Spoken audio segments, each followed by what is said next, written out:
Political polarization sucks. It makes us weak and unable to reform our institutions so we can actually address the myriad number of apocalyptic threats we face in the modern era. We need a meme to unite the politically homeless and the silent majority, while at the same time neutralizing the basement-dwelling malcontents that make up the freak left and freak right.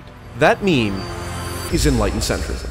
What once was a slur against people who refuse to outsource their critical thinking to one political tribe or the other will be reclaimed using the power of irony and charisma. But what does it mean to be an enlightened centrist? Well, first off, it does not mean being a fence-sitting moderate. Enlightened centrist principle number 1. To be an enlightened centrist is to be a radical centrist, because the radicals are sometimes right. There's no better way to disarm and destroy the far left and far right than by robbing them of their only good talking points. Yes, the far left freaks who LARP as communist revolutionaries attempting to abolish private property are useless, but their concerns about how capitalism encourages transnational multi-billion-dollar tech companies to develop algorithms specifically designed to addict children to their smartphones are absolutely valid. The enlightened centrist understands that Karl Marx had some good points.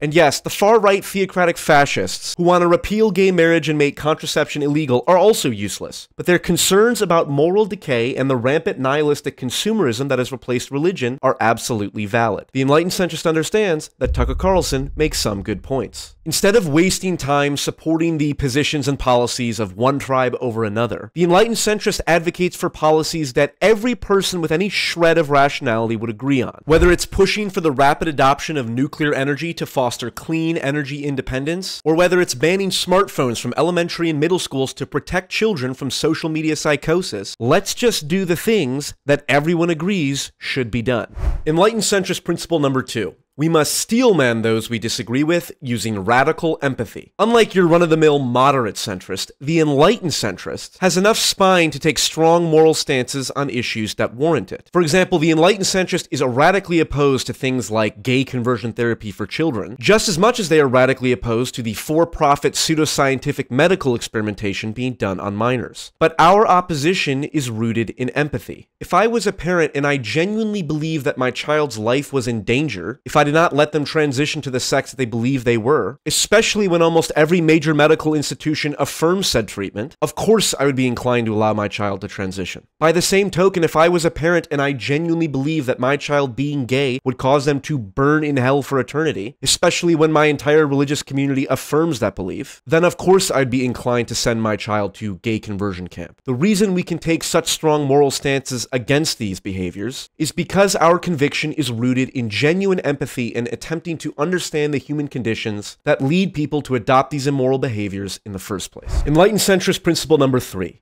We have reverence and respect for normality. Unlike many of the partially or completely autistic individuals in this online space, the enlightened centrist does not pride themselves on the distance they put between themselves and the so-called normies. Rather, the enlightened centrist stoically embraces their role as the terminally online guardians of all that the normies hold dear. A stable, peaceful, and normal society free from the degenerate insanity festering on the freak left and freak right. It's not good to be unnecessarily weird. It might be necessary and at times unavoidable, but as more and more normies find themselves wandering into the online mimetic battlefields that make up the online political space, it is incumbent upon the enlightened centrists to rally these normies to our cause. And there's no better way to demonstrate the validity of your beliefs than by being good, decent, normal people who sometimes overdo it on the memes.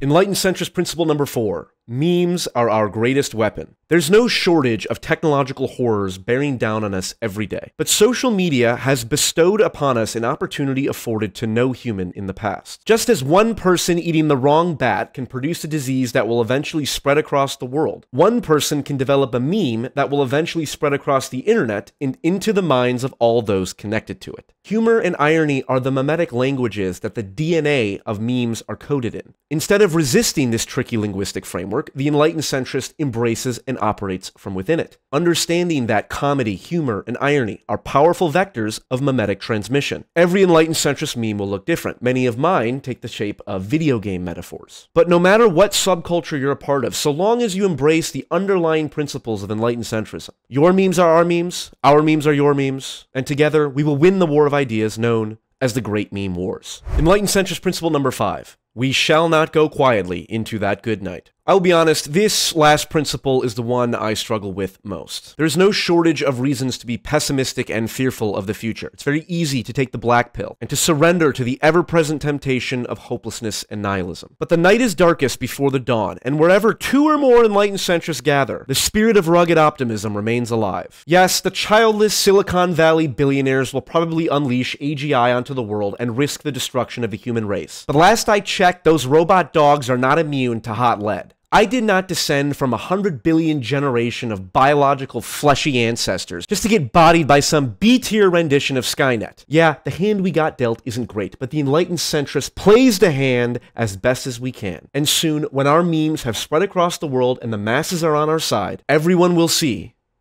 that the center rises. Until then, good luck and Godspeed.